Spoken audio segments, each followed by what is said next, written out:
विशेषता क्यों, इतना क्यों ऊंचा स्थान तुलसी को दिया गया है, ये सुनने की कोशिश करते हैं। एकाग्रता का ध्यान रखेंगे, आप बात करेंगे अगर आपस में तो आपको वो बात, और ऐसे समय पर आपकी बातचीत होगी जहां मेन बात आ रही होगी, उसी जगह आपको ये माया भटका करके दूसरी जगह ले जाएगी। तो इस बात का ध्यान रखना चाहिए। आइए समझते हैं ये तुलसी क्या है। हर वैष्णव को अपने नाम के आगे दास शब्द का लगाना चाहिए। जैसे कोई भी व्यक्ति है, किसी का लक्ष्मण नाम है, लक्ष्मी शंकर नाम है, तो लक्ष्मण दास कर ले। अगर किसी का चमन नाम है तो चनमन दास आगे करके नाम जोड़े।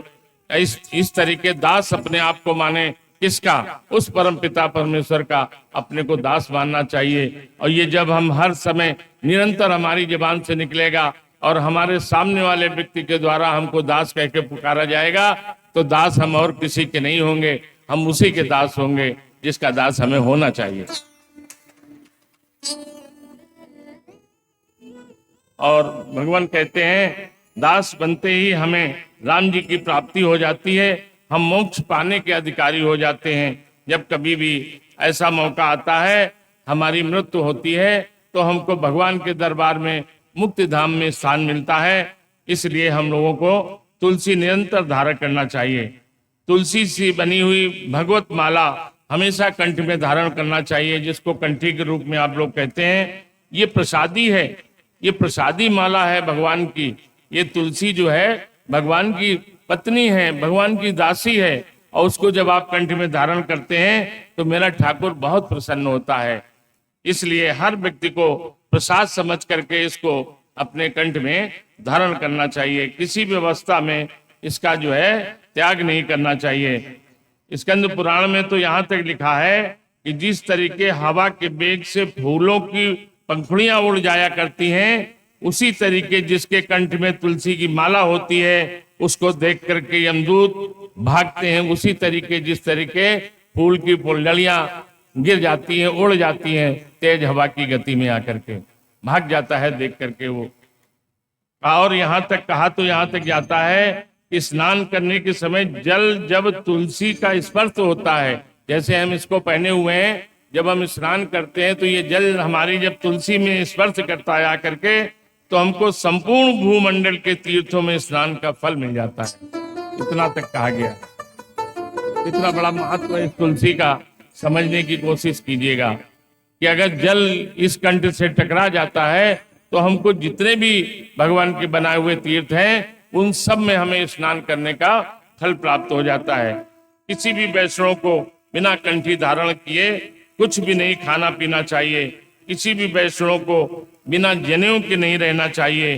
कुछ भी जनेऊ बिना पहने कुछ भी खाना पीना भी नहीं चाहिए।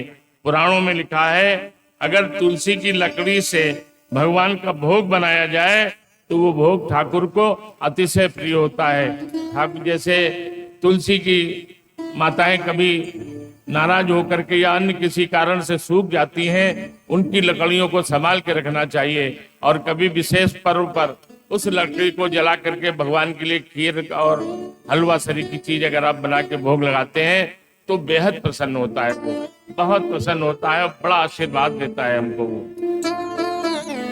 तुलसी की लकड़ी से भोग बनाना चाहिए और भगवान को ये बहुत प्रिय है। इस तरीके ये जो है भगवान की सबसे प्रिय वस्तु है, उस प्रिय वस्तु को वो भोग लगाने के समय बड़े मन के साथ, बड़े चाव के साथ खाते हैं, बड़े चाव के साथ उसका भोग लगाते हैं। भगवान को उस भोग की प्राप्ति हो जाती है, तृप्ति हो जाती है उससे।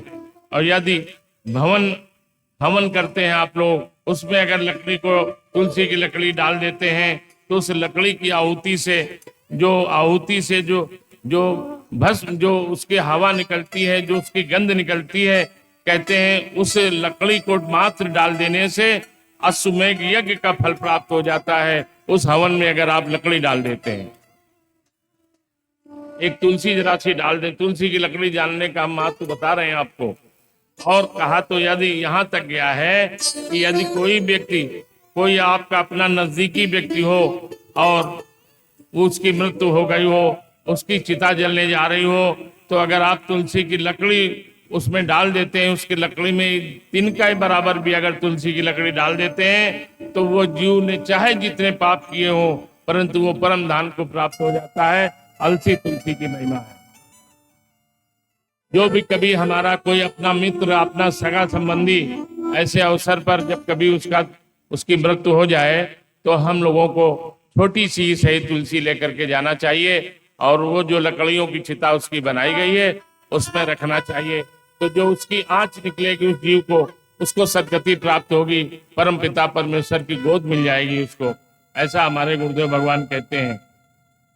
पद्म पुराण में तो यहाँ तक कहा गया है कि मात्र तुलसी का दर्शन कर लेने से जीव समस्त पाप नष्ट हो जाते हैं जीव के। अगर आप सुबह उठ करके तुलसी को प्रणाम करते हो, दंडवत करते हो कि आपके एक दिन पहले के किए हुए जितने भी समस्त पाप हैं वो सारे के सारे धुल जाते हैं, समाप्त हो जाते हैं। तुलसी भगवान को बहुत अधिक प्रिय है। तुलसी हर व्यक्ति को धारण करना चाहिए। वैष्णव के शरीर में जब तक तुलसी की माला न हो तब तक श्री ठाकुर जी को छूना भी नहीं चाहिए। उस वैष्णव को जब तक आपके गले में कंठ न पड़ा हो तब तक भगवान को छूना भी, स्पर्श करना भी पाप है। धारण करने के बाद ही उनको आप लोग स्पर्श करते या क्या करें। तुलसी को माँ की नजर से देखना चाहिए। अगर आपको प्रभु को चढ़ाने के लिए तुलसी की पत्ती चाहिए तो माँ से पूछ करके बड़े प्यार से घुटना टेक करके उसके सामने प्रणाम करो और उससे कहो, माँ मेरे प्रभु को अर्पित करने के लिए, उनको भोग के लिए, उनको उनके श्री चरणों में चढ़ाने के लिए, उनके शयन आदि के लिए माता कुछ पत्तियों की आवश्यकता है, ले रहा हूं, कोई त्रुटि हो जाए तो मुझे क्षमा कर देना। ऐसी मान्यता कही गई। बोलिए तुलसी मैया की जय।